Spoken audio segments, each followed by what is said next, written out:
Greetings, lords and ladies, and welcome to the Westeros vibe, where sellswords are fickle, but the Freys are even more so.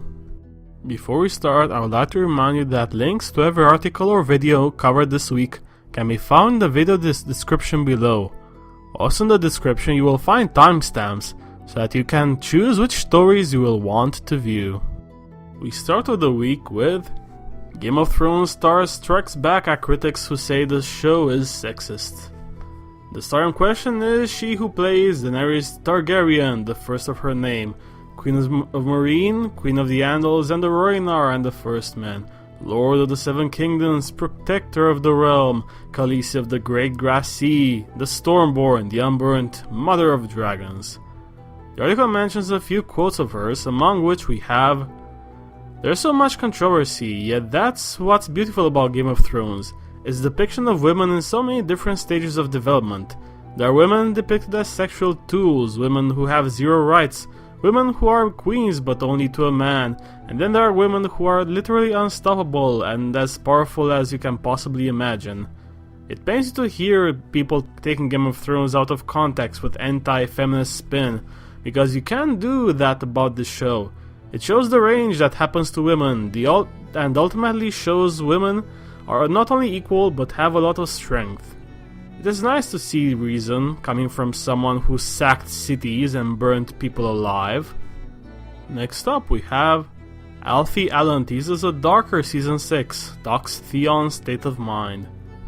Traveling to Australia for his Alfie Allen show, he gave an interview about, what else? Game of Thrones, stating, "I didn't want to preempt or make any preemptive decisions on the character, and also I think George, without putting words into his mouth, he wrote these characters 20-25 years ago, so I think he'd like to see new life breathed into them. I think the Theon that was portrayed in the books was more of an out-and-out traitor." For the rest of his statements, follow the link below and read them for yourselves. Moving on to Rock slide at Castle Black set disrupted Season 6 filming schedule. According to Owen Teal, the Alistair Thorne of the show, said that the rock slide is scheduled until, quote, "a piece of rock the size of a London townhouse just fell." Apparently Mother Nature is righteously pissed off about Jon Snow's stabbing also. In other news, Kit Harrington aiming for a variety in roles outside of Game of Thrones. In an interview for Radio Times, Kit talked about the fact that playing the same character for years on end limits you and that he needs to branch out into other projects. For the full quotes, follow the link to the article. Next up we have Benioff and Weiss clamp down on Game of Thrones spoilers. The article contains information we covered before, like how the episode leaks from previous season prompted HBO to withhold sending episodes in advance to the press and reviewers. A new quote which is contained in the article is the following: "It's like protecting your house. You make it as hard as possible for burglars in the hopes they look for some other houses to burgle, but it's impossible to ever completely secure your house." For more info, follow the link below. Moving on to Sophie Turner says she's very excited about Sansa's storyline next season, and Alfie Allen dishes major details about Season 6. Careful for spoilers because there will be a lot of them. Starting off with the Sansa material, she had this to say: "I've had more people saying, 'You're my favorite character' than ever before, which is amazing because I used to get, 'You're my least favorite character.' She's definitely got a fan base now, and they're rallying behind her. Finally, people see Sansa how I see her. This is the season I'm most excited for. Sansa's coming into her own and standing up for herself." Brian Cogman had this to say: "I'm very excited by where Sansa's storyline is going this season, and I think Sophie is doing the best work she's ever done in Season 6. As for Alfie, he gives away a lot more information about released footage. If you want to keep the mystery alive, then go to the next story." At the beginning of Season 6, you find him running through a snowy, freezing forest leading the way with Sansa. They've just jumped off the walls of Winterfell, and now they're on the run from Ramsay. We got there on the first day at Bainbridge Studios, and they blanketed this whole area with fake snow. Everywhere, all the trees, it's all done with this amazing snow. We're running through, and we come to a river, and Sansa is just too scared basically to get into the river. So I get in. Don't believe the press shots. It looks like she's trying to get me out of the river, when I'm actually trying to be the strong one and get her in the river. Makes me look weak, haha. Theon sacrifices himself because I guess he hasn't really got much worth or meaning for himself in the world anymore. And so he leads them away, or rather that's what he's trying to do. In fact, he doesn't lead them away because they see Sansa anyway, and then Gwendolyn Christie turns up as Brienne of Tarth and smashes everyone to shit. Damn Portman's there, Pod, and then Pod ends up having a fight with this guy, and then Theon stabs the guy in the back with the sword. He kills someone for the first time in ages, which must be a gratifying experience. In other news, Game of Thrones now costs over $10 million an episode. Significantly more than the previous seasons.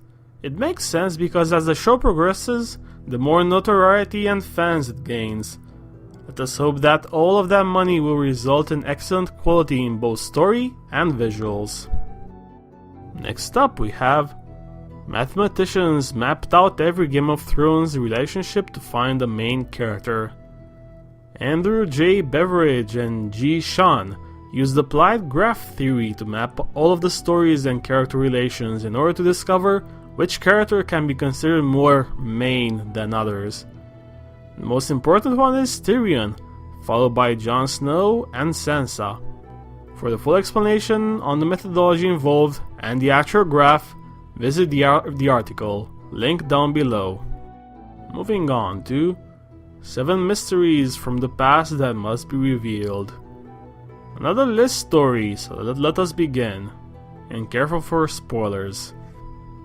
The tourney at Harrenhal, the trigger for Robert's rebellion, where a number of important events took place. The Tower of Joy, where Ned and his companions slew the 3 King's Guards, and where Lyanna met her end. It will be revealed in the show apparently. R plus L equals J, tied to the Tower of Joy theory. The past, present and future of House Targaryen. The reign of Aerys II, a possible introduction of young Griff, and the future of the dragons are all contained in this. 1,000 Eyes and One. Bloodriven is a great mystery, his allegiance, his time spent beyond the wall, and his spymaster career. The Long Night. Considering that the realm may face a second Long Night, it will be interesting to reveal details about the previous one. The Night's King. His identity, true intentions, and history. In other news, actors behind Bran, Mira, Arya, and Jaqen H'ghar tease Season 6. The article contains a few videos which are worth watching. Other than that, there is this quote. So we had this year away from it all, and Bran has basically just been in this cave and with a 3-eyed raven, who is this kind of wizard type figure, and this magical sage who can harness the power of the weirwood trees to look into the past and the present and the future. And Bran also possesses the ability, but he's a bit of a novice with it and needs some guidance. We've had a year where Bran has been trained like Luke Skywalker. Next up, not one word of Game of Thrones Season 6 changed in response to fan criticism. Following a very controversial Season 5, the question of whether changes would be made in the creation process was posed. In response to this, Dan Weiss had this to say. No, I can literally say that not one word of the scripts this season have been changed in any way, shape or form by what people said on the internet or elsewhere. The thing that's slightly frustrating is the idea that we're responding to criticism from last year, so therefore we're going to beef up the female roles. That's blatantly untrue. What happened this year has been planned for quite some time and is not a response. We can take criticism, and certainly we've gotten our share of it, but hearing people look at a middle chapter of a story and make claims about the story as a whole is not in any way a response to online criticism or any other type of criticism. Moving on to Kit Harrington explains why he was filming in Belfast for 2 months. Basically, his whole explanation was that he was playing a corpse for all of that time, and that he will appear in that state in a few episodes. Of course we believe Kit, and would never suspect that he was playing something else other than a corpse, would we? Moving on to the lands of YouTube, we have the following videos to mention. History of Westeros have released an in-depth discussion about Asshai-by-The-Shadow.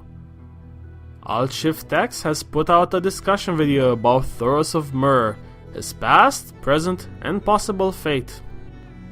Vassals of Kingsgrave have released part 14 of their epic reread, covering chapters from January to 99. Preston Jacobs has released part 2 of his second look into the Dornish storyline theories.